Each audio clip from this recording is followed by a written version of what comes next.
เพราะเหตุนั้นกัสสปะเธอพึงศึกษาว่าเราจักไม่ละกา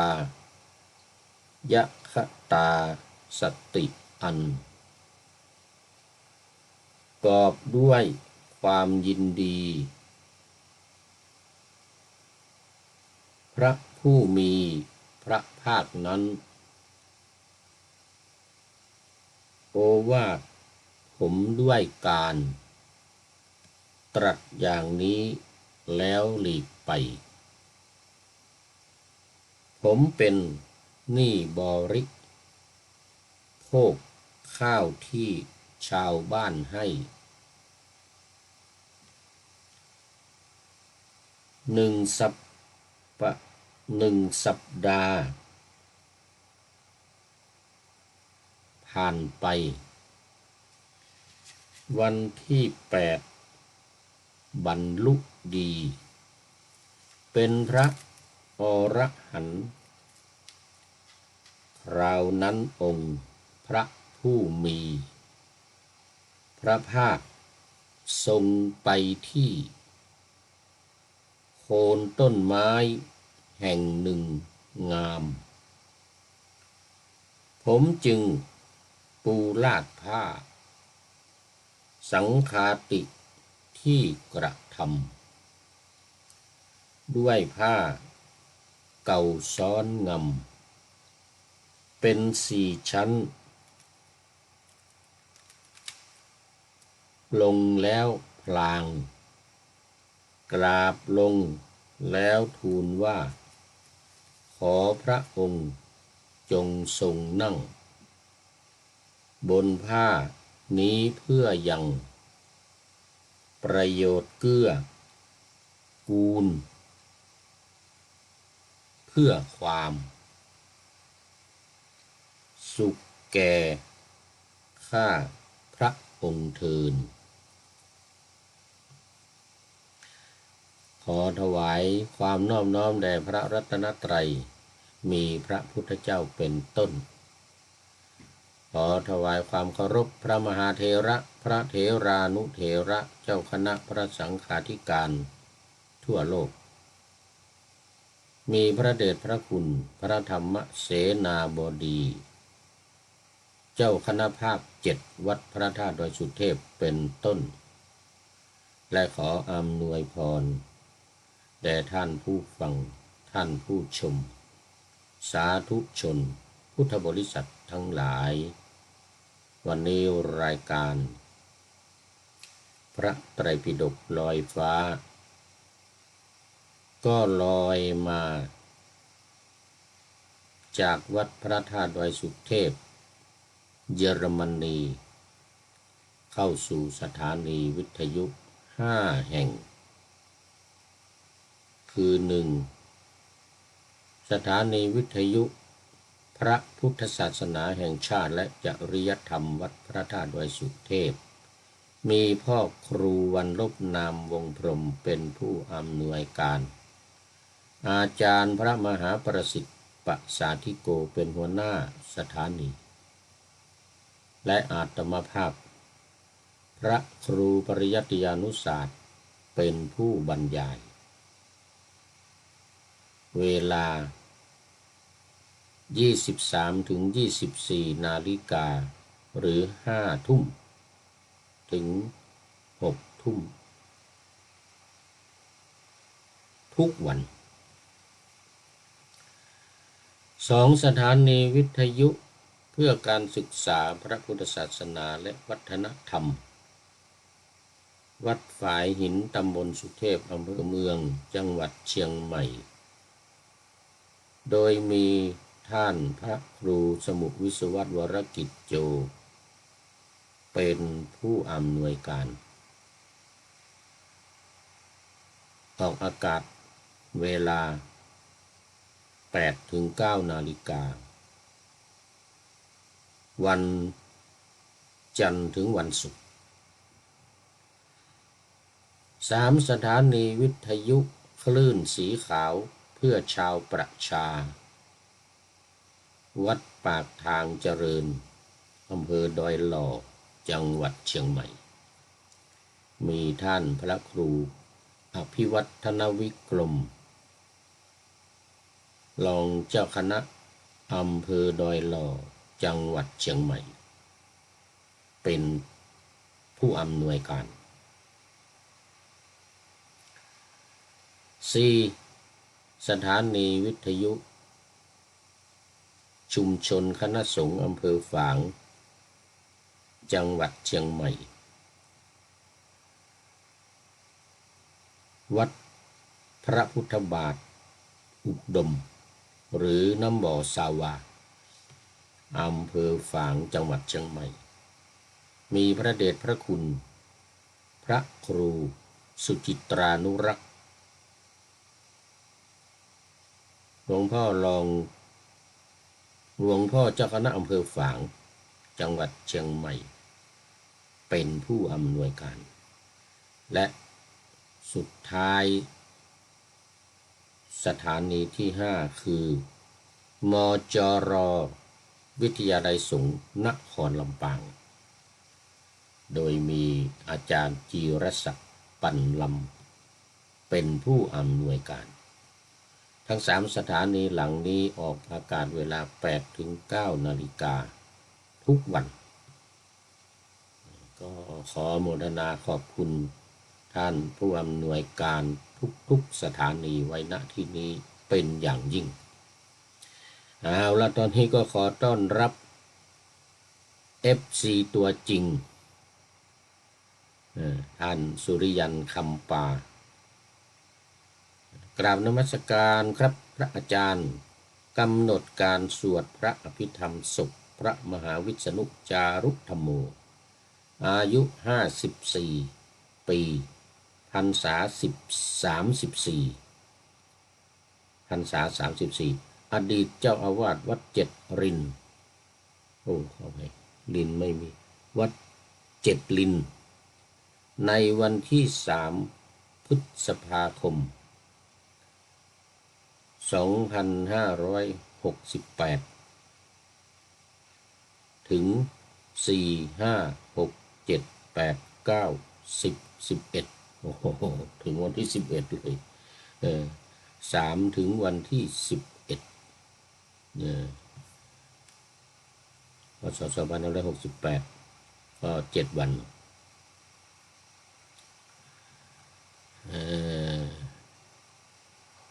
ไม่มีการสวดครับสวดวันที่12 พฤษภาคม 68ครับโอ้ไม่มีการสวดหมายความว่าไงมีเทศอย่างเดียวเหรอเทศอย่างเดียวไม่มีสวด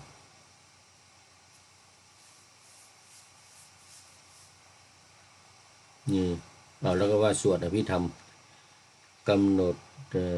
การสวดพระอภิธรรมศพไม่มีการเทศมั้งไม่มีการสวดครับสวดวันที่12 พค68วันเดียวครับเอาไว้ก่อนยังงงอยู่ ยังงงสวดอภิธรรมแล้วก็ว่าไม่มีการสวด4 ถึง 11 68มาละ FC ตัวจริงบอกว่า4 ถึง 11 68เนี่ยไม่มีการเทศการสวดครับติดงานบนดอยครับไม่มีการเสร็จเข้าใจเก็บศพปิดศพไว้ปิดศพไว้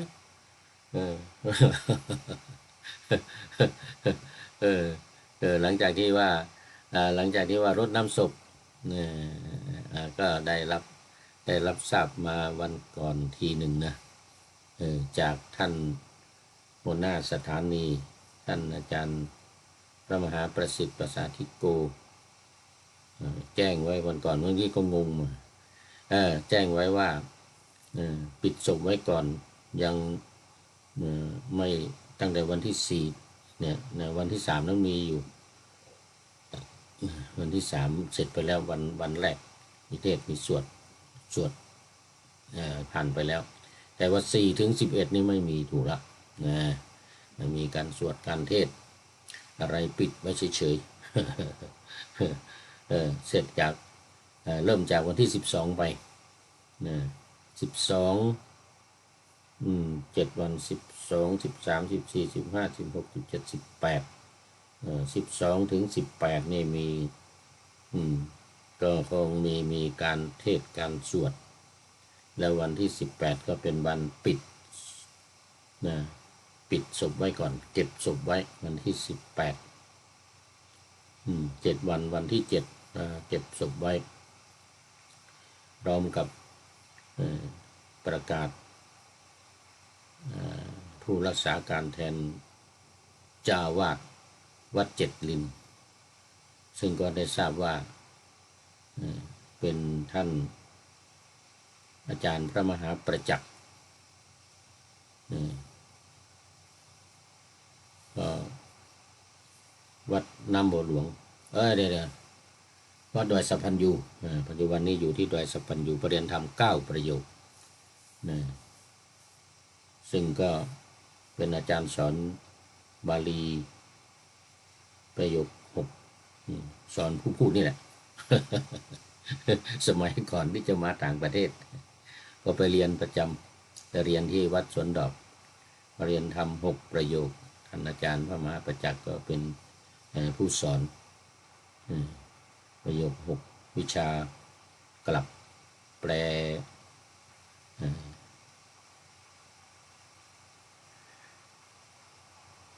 บาลีเป็นไทยไม่ใช่กลับเลยแปลวิชาแปลบาลีเป็นไทยก็เรียนอยู่4-5 ปี6 ปีเรียนอยู่6 ปีเรียนอยู่6 ปีอันนี้กลับไปปีหน้านี้ก็จะได้พอดีเลยปีหน้านี้กลับไปจะได้ไปเรียนต่ออีกซึ่งท่านอาจารย์พระมหาประจักษ์พอเรียนทำ9 ประโยคจะมาเป็นผู้รักษาการแทนเจ้าอาวาสวัดเจ็ดลินเพื่อให้เห็นว่าเพื่อให้ใกล้กับวัดสวนดอกซึ่งจะต้องไปสอนอยู่เป็นประจำก็จะสะดวกดีว่างั้นนะดีกว่าอยู่ที่วัดดอยสัพพัญญูเดินทางเข้ามาสอนที่วัดสวนดอก แต่ว่าตอนอบรมพิเศษ2 เดือนก่อนสอบก็ต้องเดินทางไปอีกแล้วอย่างนั้นนะเดินทางไปดอยสัพพัญญูเพราะว่าสอนอยู่ที่โน่นตอนอบรมบาลีเดือนพฤศจิกาธันวาสอบมกราพฤศจิกาธันวามกราก็ขอแสดงความยินดีด้วยซึ่งก็คงเป็นวันที่18นั่นนะวันสุดท้ายของการปิดศพก็จะได้แต่งตั้งผู้รักษาการแทนเจ้าอาวาสเอาละตอนนี้ก็เป็นเรื่องของพิธีสวดอภิธรรมศพของท่านอาจารย์พระมหาวิษณุจารุธรรมโมนะแล้วก็ในช่วงนั้นคงจะต้องมีสองอยู่เหมือนกันนะแต่บนดอยมันเบาละช่วงวิสาขะเนี่ย4-11เนี่ยเป็นช่วงที่เทศอย่างตอนนี้ก็เทศอยู่ทุกวันในรุ่มตั้งแต่วันที่4มาไปจนถึงวันที่10หลังจากนั้นก็เดินขึ้นดอยวันที่10ตอนกลางคืนขบวนแห่น้ำสงฆ์พระราชทานจากพระบาทสมเด็จพระเจ้าอยู่หัวขึ้นสู่ยอดเขาดอยสุเทพยอดเขาวาสุเทพ ยอดเขาวาสุเทพถึงประมาณตี 5แล้วก็ตี 5ของวันที่11นะ6 โมงก็ทำบุญตักบาตรพระสงฆ์สามเณร500 รูป นั้นตอนกลางวันก็ส่งน้ำพระบรมธาตุโดยน้ำสงฆ์พระราชทานในตอนบ่ายในตอนบ่ายน้ำสงฆ์พระราชทานจากพระบาทสมเด็จพระเจ้าอยู่หัวตอนเย็นก็มีเทศอีกแสดงพระธรรมเทศนาอีกหนึ่งกันตอนเย็นเวลา1 ทุ่มย้ายสนามจากหน้าบันไดนาคหน้าบันไดนาคข้างล่างลานหน้าศาลาใต้อนุสาวรีย์ครูบาเจ้าศรีวิชัยนะขึ้นมาบนธาตุดอยสุเทพวันที่11เทศบนพระธาตุดอยสุเทพเสร็จแล้วก็12 ถึง 18ก็เทศทุกวันในเนื่องในอัฐมีบูชาคงจะเป็นพร้อมกันไปกับสวดเทศอภิธรรมวัด7 ลินไปด้วย2 ที่เลยถึง18เหมือนกันอันนี้ก็ขอถือโอกาสประชาสัมพันธ์ประชาสัมพันธ์เชิญชวนญาติโยมสาธุชนทั้งหลายร่วมงานตั้งแต่วันที่4มาละเมื่อวานวันที่4ไปจนถึงวันที่18เลยทีเดียวดังที่กล่าวมาแล้วก็วันที่19ก็เป็นวันอัฐมีบูชา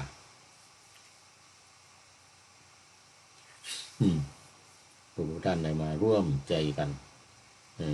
เนื่องในงานวิสาขบูชาแล้วก็งานอัฐมีบูชาแล้วก็งานศพพระอาจารย์พระมหาวิษณุจารุธรรมโมวัด7 ลินไปพร้อมเพรียงกันเอาละตอนนี้ยังเหลืออีกนิดนึงวัดพระธาตุดอยสุเทพเยอรมัน วันที่11นี่มีการปฏิบัติธรรมกรรมฐานอุบาสกอุบาสิกามานอนวัดนุ่งขาวห่มขาวรับศีล8ปฏิบัติธรรมแล้ววันที่11ซึ่งเป็นวันวิสาขบูชาก็ทำบุญตักบาตรแล้วก็ฟังเทศ1 กันและเวียนเทียนรอบพระธาตุพระบรมธาตุวัดพระธาตุดอยสุเทพเยอรมันกิจกรรมสุดท้ายก็คือทอดผ้าป่าสามัคคีทอดผ้าป่าสามัคคีจะในรวบรวมจตุปัจจัยไว้ใช้จ่ายภายในวัดค่าน้ำค่าไฟค่าจิปาถะอาหารการกินของพระธรรมทูตศึกต่อไปอันนี้หมดละมาสู่เนื้อสาระของธรรมะกันแล้วทีนี้ตามที่ได้ปะหน้าธรรมะไว้วันนี้ยังอยู่สูตรเดิมยาวมากคือจีวรสูตรเริ่มจากพระอานนท์มาละพระอานนท์ไปเที่ยวจาริกอยู่ที่ทักษิณาคีรีชนบทแล้วก็กลับมาเข้าไปหาพระมหากัสสปะแล้วก็สนทนากันมาอย่างที่เล่ามาทุกวันสนทนากันมาถึงเรื่องของความเป็นอยู่ต่างๆของภิกษุ30 รูปที่ไปกับท่านพระอานนท์กลับมาก็เหลือน้อยอย่างว่าสิกขาลาเพศท่านออกไปเพราะการไม่สำรวมอินทรีย์นี่ท่านพระอานนท์ชี้ให้พระมหากัสสปะชี้ให้พระอานนท์แล้วก็ภิกษุณีทั้งหลายในสำนักภิกษุณีฟัง นี่ว่าโอ้เนี่ยทั้งพระอานนท์ทั้งลูกศิษย์ยังเป็นเด็กว่านะยังเป็นเด็กยังไม่รู้จักประมาณในการฉันการขบฉันการอยู่การกินอะไรต่างๆการปฏิบัติธรรมไม่มีไม่ได้ปฏิบัติธรรมความเพียรอะไรมากมายนักพอสมควรจึงไม่สามารถที่จะคงดำรงพระภิกษุหนุ่มๆเห็นว่าเป็นวัยรุ่นกันทั้งนั้นเลย1 พรรษา 2 พรรษาถึงแม้ว่าจะอายุมากบางรูปก็อายุมากแต่ว่าบวชใหม่แล้วท่านพระอานนท์ก็ถึงแม้ว่าจะบวชนานหัวงอกแล้วว่างั้นนะก็ทำว่างั้นอันนี้ท่านพระอานนท์กล่าวเองนะกับผมเนี่ยพร้อมกับผมเนี่ยแม้ว่าจะหัวงอกจะผมงอกในความเป็นเพียงโสดาบันนะเป็นเพียงโสดาบันกิเลส1,500ตัณหา108ยังอยู่เต็มว่างั้นนะทำตนยังอยู่เต็มแต่ความจริงเป็นผู้ที่มีศีลสมบูรณ์บริสุทธิ์ก็ว่าโอ้ก็ยังถูกเรียกว่าเป็นเด็กยังเป็นเด็กอยู่เดียเป็นเด็กแงโดยท่านพระมหากัสสปะจนภิกษุณีรูปหนึ่งไม่พอใจคือทุนละนันทาภิกษุณีนะทุนละนันทาภิกษุณีไม่พอใจก็ลุกขึ้นมากล่าวว่าโอ้ท่านพระมหากัสสปะเนี่ยคงเป็นอะไร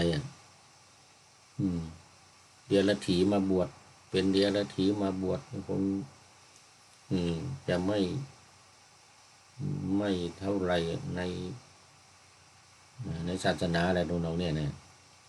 เพราะตอนนั้นท่านพระมหากัสสปะก็ยังไม่เป็นพระอรหันต์ยังไม่บรรลุเหมือนกันจะมาบรรลุวันเนี้ยที่จะเล่าวันเนี้ยที่จะเล่าวันเนี้ยยังไม่บรรลุเหมือนกันแต่ก็มีศีลาจารวัตรมีสมบูรณ์เป็นพระป่าด้วยแล้วตอนนี้ก็อายุมากอายุมากเล่าโอ้เป็นเป็นพระอรหันต์แล้วเล่าย้อนหลังให้ภิกษุณีฟังกับพระอานนท์กับภิกษุณีฟังเป็นเป็นพระอรหันต์แล้วเลยเล่าย้อนหลังให้ฟังไม่ใช่เป็นวันนี้นะที่เป็นวันนี้ก็ถูกหมายถึงเล่าย้อนหลังมาถึงตอนเนี้ยตอนที่ว่าจะเป็นตอนที่จะได้เป็นพระอรหันต์เนี่ยได้ผ่านอุปสรรคร้อนหนาวมาเท่าไหร่เนี่ยนะเล่าให้พระอานนท์ฟังที่ว่าพระอานนท์เป็นเด็กเนี่ยนะก็เหมือนกับตัวเองเนี่ยคือเป็นเด็กมาแล้วเคยเป็นเด็กมาก่อนเคยปฏิบัติเคยฝึกหัดปฏิบัติขาดความเพียรอะไรต่างๆเนี่ยนะผ่านมาแล้วก็ได้รับการแนะนำและการพร่ำสอนและการโอวาทจากพระผู้มีพระภาคคือองค์สมเด็จพระสัมมาสัมพุทธเจ้ามาอย่างไรเล่าให้พระอานนท์ฟังเล่าให้ภิกษุณีทุลนันทาฟังที่บอกว่าพระมหากัสสปะเป็นเดียรถีมาบวชแล้วก็มาว่าพระผู้เป็นเจ้าของเราคือพระอานนท์เป็นเด็กไม่รู้จักประมาณซึ่งมันเป็นความจริงเลยท่านพระมหากัสสปะก็เป็นผู้ที่เลยตรงไปตรงมาพูดตรงนะพูดตรงไปตรงมาแต่ว่า มีความจริงใจมีความจริงใจในการที่ได้เสนอได้พูดนะด้วยความอนุเคราะห์เกื้อกูลแก่ท่านพระอานนท์และภิกษุณีเพราะวันนั้นท่านพระอานนท์ชวนพระมหากัสสปะไปเทศให้ภิกษุณีฟังในสำนักภิกษุณีแห่งหนึ่งที่เมืองราชคฤห์นะ หลังจากที่ตัวเองกลับมาแล้วเนี่ยก็ไปชวนท่านพระมหากัสสปะไปคงจะ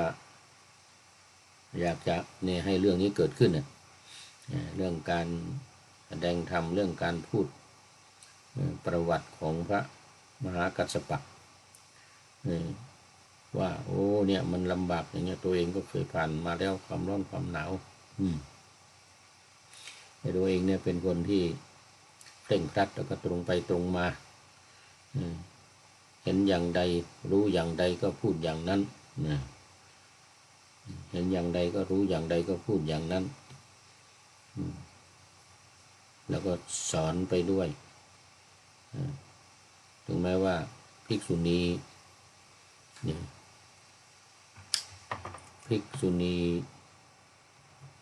ทุลนันทาเป็นต้น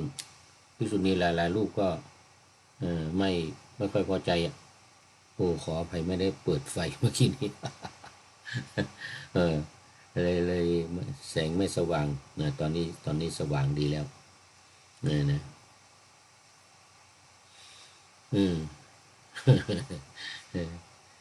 เอาละมาต่อกันเลยวันนี้มาถึงตอนนี้แหละท่านพระ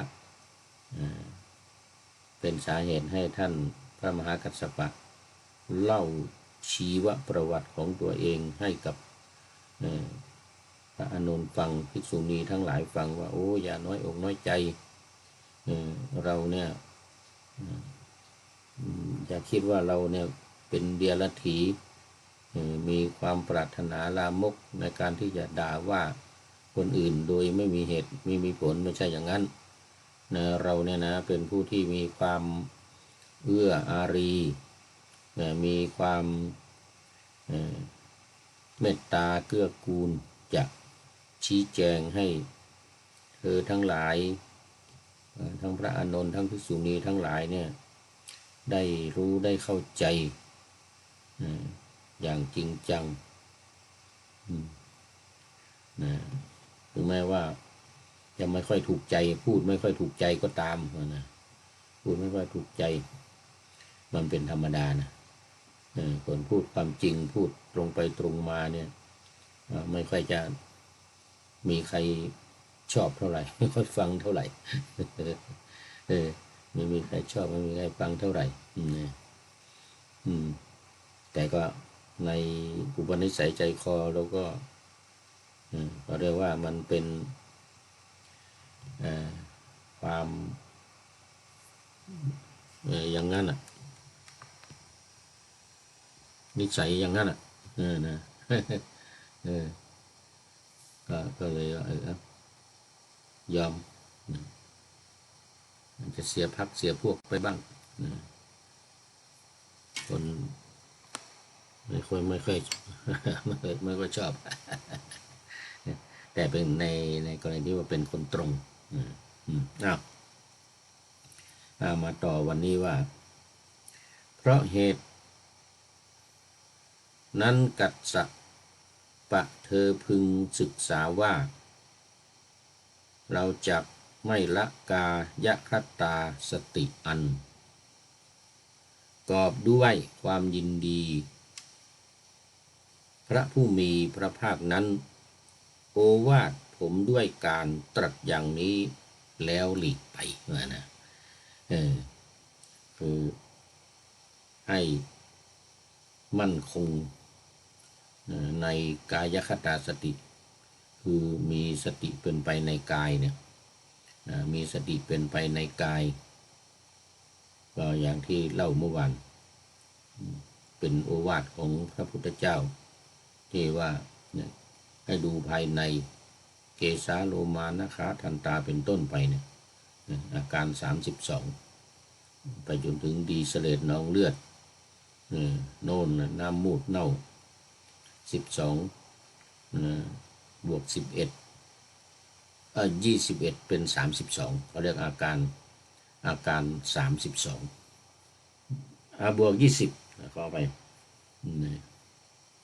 คือธาตุน้ำ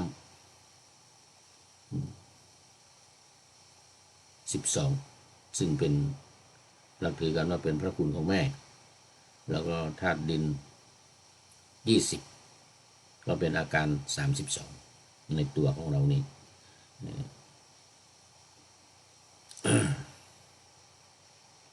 คือธาตุดินกับธาตุน้ำธาตุดินคือคุณของพ่อธาตุน้ำคือคุณของแม่ทั้งสองอย่างนี้รวมกันเข้ามาเนี่ยจึงเป็นตัวเรานะอันนั้นก็เป็นพระคุณอย่างยิ่งของคุณพ่อกับคุณแม่แล้วก็ประกอบด้วยลมกับไฟลมกับไฟและอากาศวิญญาณรวมเป็น6ธาตุที่อยู่ในตัวของเรานี่นะผมเป็นหนี้บริโภคข้าวที่ชาวบ้านให้1 สัปดาห์ผ่านไปวันที่8บรรลุดีเป็นพระอรหันต์คราวนั้นองค์พระผู้มีพระภาคทรงไปที่โคนต้นไม้แห่งหนึ่งงามผมจึงปูลาดผ้าสังฆาติที่กระทำด้วยผ้าเก่าซ้อนงำเป็น4 ชั้นถวายพลางกราบลงแล้วทูลว่าขอพระองค์จงทรงนั่งบนผ้านี้เพื่อยังประโยชน์เกื้อกูลเพื่อความสุขแก่ข้าพระองค์เพื่อความสุขแก่ข้าพระองค์เทินนี่เป็นอย่างนั้นก็คือว่าเป็นพระอรหันต์ได้รับฟังโอวาทของพระพุทธเจ้าที่ว่าเราจักไม่ละกายคตาสติอันกอบด้วยความยินดีไม่ละกายคตาสตินี้ก็อย่างที่ได้ว่ามาแล้วกอบด้วยความยินดีแล้วนี่เป็นยังไงกอบด้วยความยินดีนี้เดี๋ยวก่อนเหตุนั้นกัสสปะเธอพึงศึกษาว่าจะเข้าไปตั้งหิริและโอตตัปปะอย่างแรงกล้านี่ว่าไปแล้วเมื่อวานในภิกษุทั้งหลายเป็นนวกะผู้เป็นมัชฌิมะเธอพึงศึกษาอย่างนี้ว่า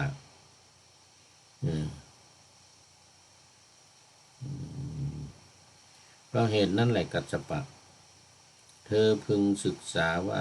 จักฟังธรรมอย่างใดอย่างหนึ่งนี่ว่าไปเมื่อวานซึ่งประกอบด้วยกุศลจะกระทำธรรมนั้นทั้งหมดให้เป็นประโยชน์มนสิการถึงธรรมนั้นทั้งหมดจักประมวลจิตนี่ว่าไปแล้วเมื่อวานมาทั้งหมดสดับธรรมเธอพึงศึกษาอย่างนี้นี่ทบทวนที่เมื่อวานต่อไปนี้เป็นใหม่เลยนะพอเห็นนั่นแหละกัสสปะเพิ่งศึกษาอย่างนี้ว่าเราจักไม่ละกายคตาสติที่ประกอบด้วยความยินดีศึกษาอย่างดังนี้แหละคราวนี้มาดูความยินดีกันหน่อยประกอบด้วยความยินดีในที่นี้หมายถึงกายคตาสติที่ประกอบด้วยความสุขที่เกิดจากปฐมฌานนี่หมายถึงว่าความยินดีใน ความสุขที่เกิดขึ้นอันสืบเนื่องมาจากการได้ปฐมฌานฌานที่หนึ่งที่ว่าที่เล่าฟังค้างวันก่อนก็คือว่าการได้ฌานที่หนึ่งเนี่ยคือการเข้าฌานที่หนึ่งคือคือวิตกวิจารณ์นะคือการยกเอาหัวข้อธรรมในวิปัสสนาทั้ง73ข้อขึ้นมาพิจารณาลงสู่ไตรลักษณ์คืออนิจจังทุกขังอนัตตาเนี่ยเรียบร้อยแล้วเนี่ยวิตกกับวิจารณ์นี่มันจะจางคลายไปเกิดปิติขึ้นมาแล้วปิตินี่จางคลายไปเกิดความสุขปิติเป็นองค์ฌานที่สองนะองค์ฌานที่หนึ่งคือวิตกวิจารณ์เนี่ยมันจางคลายไปแล้วมันเกิดองค์ฌานที่สองคือปิติจางคลายไปอีกวิตกวิจารณ์ก็ไม่มีปิติก็ไม่มีแล้วจะเกิดความสุขอย่างเยือกเย็นความสุขอย่างพิสดารหรือความสุขในฌานเนี่ยเป็นความสุขที่สุดยอดนะเป็นความสุขที่สุดยอดที่พระเดชพระคุณหลวงพ่อสมเด็จเจ้าประคุณสมเด็จพระพุทธโฆษาจารย์หลวงพ่อประยุทธ์โตเนี่ยได้กล่าวไว้ว่าความสุขที่เกิดจากฌานเนี่ยเป็นความสุขที่สุดยอดจึงไม่ควรที่จะยึดติดในความสุขอันนี้จึงต้องสละแล้วก็รีบออกจากความสุขในฌานเนี่ยก้าวไปสู่ฌานที่สี่จตุตฌานคือเอกคตารมณ์อารมณ์เป็นหนึ่งตรงนี้แหละเรียกว่ามีปีติมีความสุขและมีปิติมีความสุขคือฌานที่สองที่สามเนี่ยพร้อมด้วยอุเบกขาขอไปยังไม่เข้าสู่เอกคตารมณ์พร้อมด้วยมีอุเบกขาเรียกว่าได้ปฐมฌานคือมันผ่านปฐมฌานไปแล้วไงผ่านการวิตกวิจารณ์ผ่านการวิตกวิจารณ์ผ่านปีติแล้วไปถึงความสุขมีอุเบกขาตรงนี้แหละคือปฐมฌานได้ปฐมฌานในที่ว่าพิจารณากายคตาสติที่ประกอบด้วยความยินดีและความสุขความยินดีและความสุขที่เกิดจากปฐมฌานก็คือได้ฌานได้ปฐมฌานนั่นเองคือมันผ่านปฐมฌานไปคือผ่านคือมันจางคลายไปแล้ววิตกกับวิจารณ์ไม่มีวิตกวิจารณ์แล้วมีปีติมีความสุขพร้อมกับอุเบกขาตรงนี้เป็นว่าได้ปฐมฌานไปอยู่ในทุติยฌานและตติยฌานฌานที่สองฌานที่สามเรียกว่าถ้าจะว่าได้ทุติยฌานก็ว่าได้เพราะมันผ่านไปแล้วได้ละเราไปอยู่ที่สามคือตติยฌานในความสุขและอุเบกขาตรงนี้เรียกว่าอยู่ในตติยฌานเพราะฉะนั้นเรียกว่าได้ปฐมฌานอย่างเดียวคือได้ปฐมฌานรวมทั้งปีติด้วยนั่นแหละแต่ว่าเรียกว่าได้ปฐมฌานนี่เกิดความสุขขึ้นเพราะอะไรมีกายคตาสติคือการพิจารณาถึงร่างกายมีสติอันเป็นไปในกายอย่างสม่ำเสมอจนประกอบด้วยความยินดี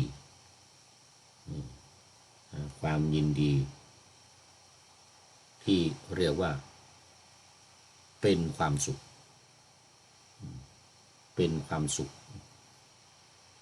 ในปฐมฌานเป็นความทุกข์ในปฐมฌานเอาละทีนี้พระผู้มีพระภาคนั้นโอวาทผมด้วยการตรัสอย่างนี้แล้วหลีกไปผมเป็นหนี้บริโภคข้าวที่ชาวบ้านให้1 สัปดาห์ผ่านไปวันที่8คือ7 วันผ่านไปเนี่ยนะวันที่8ก็บรรลุเป็นพระอรหันต์คราวนี้มาดูว่าในช่วงที่ยังไม่บรรลุเนี่ยได้บริโภคข้าวอันชาวบ้านให้เขาเรียกว่าการบริโภคข้าวปลาอาหารที่ชาวบ้านให้เนี่ยมีอยู่4 อย่างด้วยกันนะคือ1บริโภคอย่างเป็นหนี้เดี๋ยวก่อนเป็นหนี้วันที่2 1บริโภคอีนะบริโภคอย่างเป็นหนี้บริโภคเดี๋ยวก่อนเขาเรียกบริโภคอย่างเป็นหนี้อันดับแรกนั่นคือบริโภคอย่างขโมยก่อนบริโภคอย่างขโมยนะเขาเรียกว่าไถยะไถยะบริโภคไถยะบริโภคอย่างขโมยตอนในช่วงที่ก่อนบรรลุเป็นพระอรหันต์นี่นะท่านพระกัสสปะนี่เนี่ยบริโภคอย่างขโมยอย่างที่1เขาเรียกว่าไถยะบริโภควันที่2บริโภคอย่างเป็นหนี้นี่เขาเรียกว่าอีนะบริโภคแล้วก็3บริโภคอย่างเป็นทายาทนี่มาหน่อยละดีขึ้น บริโภคอย่างเป็นทายาทและ4ทายัชชะทายัชชะบริโภคและ4บริโภคอย่างเป็นเจ้าของอันนี้แหละบรรลุเป็นพระอรหันต์วันที่8บริโภคอย่างเป็นเจ้าของการที่ไม่ได้บริโภคอย่างเป็นเจ้าของบริโภคอย่างเป็นทายาทแล้วยังบริโภคอย่างเป็นหนี้อยู่บริโภคอย่างเป็นขโมยอยู่เนี่ยเป็นยังไงการบริโภคอย่างเป็นขโมยเรียกว่าไถยะบริโภคเนี่ยตอนที่ท่านยังไม่บรรลุเนี่ยคือจะพูดให้อานนท์กับภิกษุณีทั้งหลายฟังว่าพวกเธอทั้งหลายที่เรากล่าวว่าเป็นเด็กเนี่ยเรากล่าวว่าเป็นเด็กยังไม่รู้เดียงสาไม่ประสีภาษาอะไรมีความประมาทยังมีความไม่สำรวมในอินทรีย์ยังมีความไม่สำรวมในการบริโภคอะไรเราเนี่ยนะอย่าน้อยอกน้อยใจเพราะเราก็เคยเป็นอย่างนี้มาก่อนเหมือนกันนะเคยเป็นอย่างนี้มาก่อนตั้งแต่ก่อนจะบรรลุเป็นพระอรหันต์คือบริโภคข้าวของชาวบ้านที่ให้มาถวายทานมาไปบิณฑบาตมาเนี่ยอย่างขโมยอย่างเป็นขโมยเรียกว่าไถยะบริโภค นั่นก็คือการบริโภคอย่างขโมยเนี่ยหมายถึงว่าเป็นผู้ที่ไม่มีศีลบริสุทธิ์นั่นเองเป็นพระนี่แหละเป็นพระไม่มีศีลบริสุทธิ์ผิดพลาดไปบ้าง227 ข้อผิดไปหลายข้ออย่างเงี้ยอย่างพระอานนท์กับ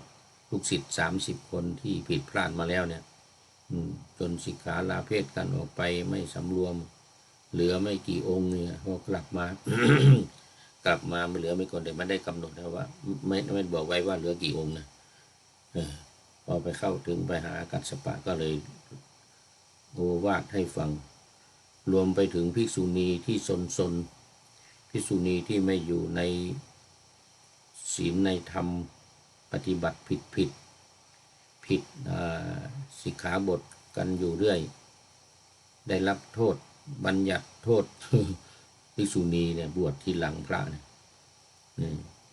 มีขึ้นทีหลังพระแต่ว่าศีลเนี่ยมีเยอะกว่าถึง311เพราะภิกษุณีเนี่ยผู้หญิงเนี่ยมันซนกว่าผู้ชายนะ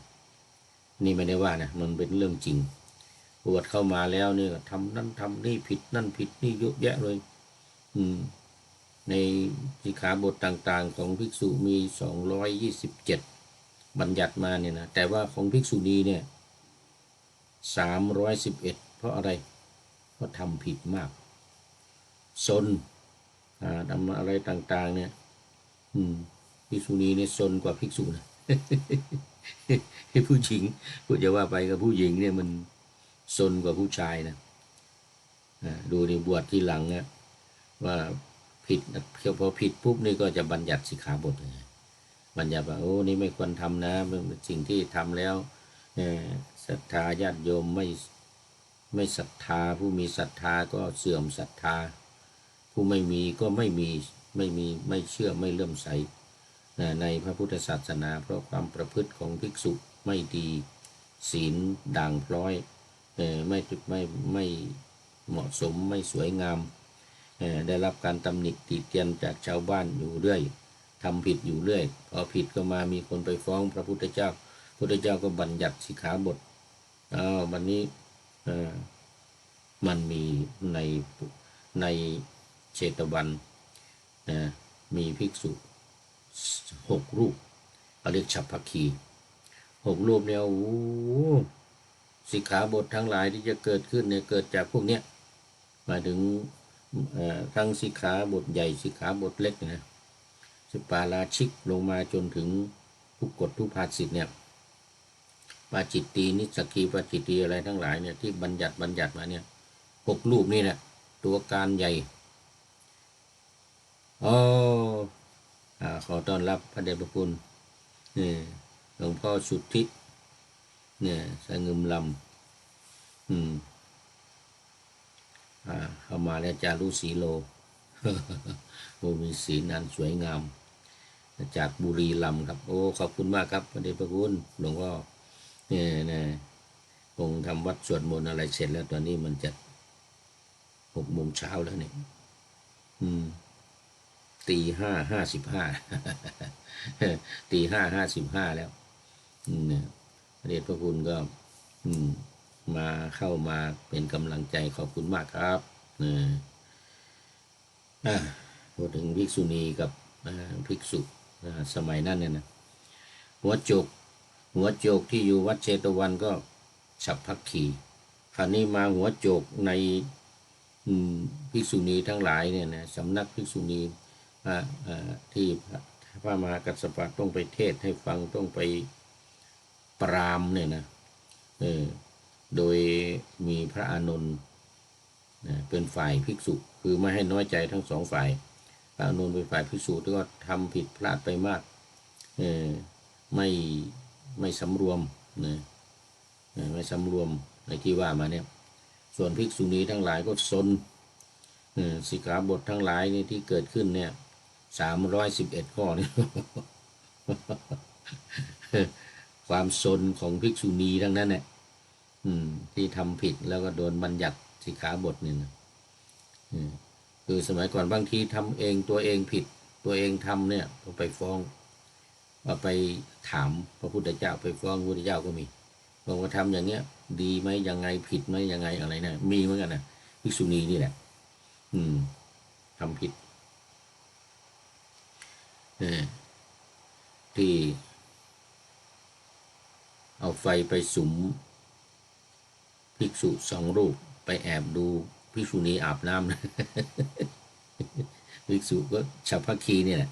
2 รูปในจำนวน6 รูปนะไปขึ้นไปต้นมะม่วงนั้นมันเข้าไปในสระน้ำในเล่าบ่อยๆละนะเล่าบ่อยๆแล้วต้นมะม่วงเข้าไปก็ขึ้นไปอยู่บนต้นมะม่วงดูภิกษุณีอาบน้ำ ทำมองแล้วก็จนเป็นเหตุภิกษุณีทั้งหลายเห็น2 องค์นี่มันแอบดูอาบน้ำอีกแล้วคือมันบ่อยๆนะหลายครั้งมันบ่อยๆก็ เอาไฟไปสุมที่ต้นมะม่วงไม่ใช่ต้นมะม่วงไปสุมที่ในไอ้ก็ไอ้ข้างสระนะที่ข้างสระน้ำที่ต้นมะม่วงเข้ามาเนี่ยต้นมะม่วงมันอยู่นอกสระนะอยู่นอกสระอยู่ไฟของภิกษุและสระนั้นมันติดเขตแดนกับภิกษุสององค์นี้ก็ขึ้นไปอยู่บนต้นไม้ ดูดูภิกษุณีอาบน้ำคราวนี้ก็ภิกษุณีก็เอาขี้ควายเอาหญ้าแห้งหญ้าดิบก่อไฟสุมไฟขึ้นไปรมภิกษุสองรูปนี่นะถูกไฟถูกควันถูกควันอึกอักก็ตกลงมาในสระของที่ภิกษุณีอาบน้ำกันอยู่นะตกลงมาที่บนข้างสระนั่นนะแต่ว่ามันเป็นอยู่ในเขตของสระน้ำที่ภิกษุณีอาบน้ำกันเนี่ยสิกขาบททั้งหลายมันเกิดขึ้นเพราะอย่างเงี้ยเกิดขึ้นเพราะนี้สิกขาบทนี้เกิดขึ้นเพราะว่าไปห้ามไม่ให้ภิกษุไปถ้ำมองภิกษุณีอาบน้ำอันนี้ก็อย่างหนึ่งเนี่ยจะต้องบัญญัติพอเรื่องนี้เกิดขึ้นก็นู่นไปถึงศาลในที่นี้ในวัดเจตวันมันมีศาลอย่างว่าพระอุบาลีเป็นผู้เชี่ยวชาญทางวินัยก็เป็นผู้พิพากษา แล้วภิกษุณีก็ไปฟ้องเสร็จแล้วก็ขึ้นศาลกันตัดสินไม่ได้โอ้แต่ละฝ่ายนี่ก็ไม่ใช่ธรรมดานะหัวหมอกันทั้งสองฝ่ายเลยทั้งภิกษุณีทั้งภิกษุณีนี่ก็ไปฟ้องว่าสองรูปเนี่ยขึ้นมาแอบดูการอาบน้ำของภิกษุฝ่ายภิกษุฝ่ายจำเลยขึ้นบ้างอันนี้เพราะว่าภิกษุบอกว่าภิกษุณีเนี่ยว่าพวกเราเนี่ยไม่ได้แอบมองไม่ได้มาขึ้นต้นมะม่วงไม่ได้มาขึ้นต้นมาแอบมองยังไงหรอกแต่ไปเข้าสมาธิไปทำเข้าฌานอยู่ในป่าแล้วเหาะมาเหมือนกันนะเหาะมาแล้วเห็นภิกษุณีที่อาบน้ำกันเนี่ยเล่นเลสเบี้ยนกันเหมือนกันนะภิกษุณีนะน่าจะจริงหรือเปล่าไม่รู้นะเลสเบี้ยนเหมือนกันนะภิกษุณีมันซนน่ะบางคนเป็นซนนะเนี่ยภิกษุณีพวกนี้ซนอาบน้ำไม่อาบน้ำเล่นเลสเบี้ยนกันเลยนะตัดสินไม่ได้เอาหยุดก่อนเคาะปุ๊บเคาะโต๊ะนะเหมือนศาลไข่ฟุงเลยนะไม่ได้วันนี้ตัดสินไม่ได้ต้องไปฟ้องพระพุทธเจ้าให้พระพุทธเจ้ามาตัดสินรุ่งขึ้นอีกวันหนึ่งก็เปิดศาลใหม่นิมนต์พระพุทธเจ้ามาตัดสินก็เลยตัดสินตามความจริงภิกษุณีก็เอาหลักฐานมาก็เอาขี้ควายเอาหญ้าอะไรที่มาสุมมาเผาลมเลยนะมาในศาลเลยในมาแสดงนี่หลักฐานมีอย่างนี้ต้นไม้ภิกษุนี้ขึ้นไปต้นไม้นี่พระพุทธเจ้าก็ตัดสินไปตามความจริงอย่างนี้เป็นต้นอันนี้ยกตัวอย่างตัดสินเนี่ยห้ามภิกษุไม่ให้ไปถ้ำมองภิกษุที่อาบน้ำนี่ก็เหมือนกันท่านพระอ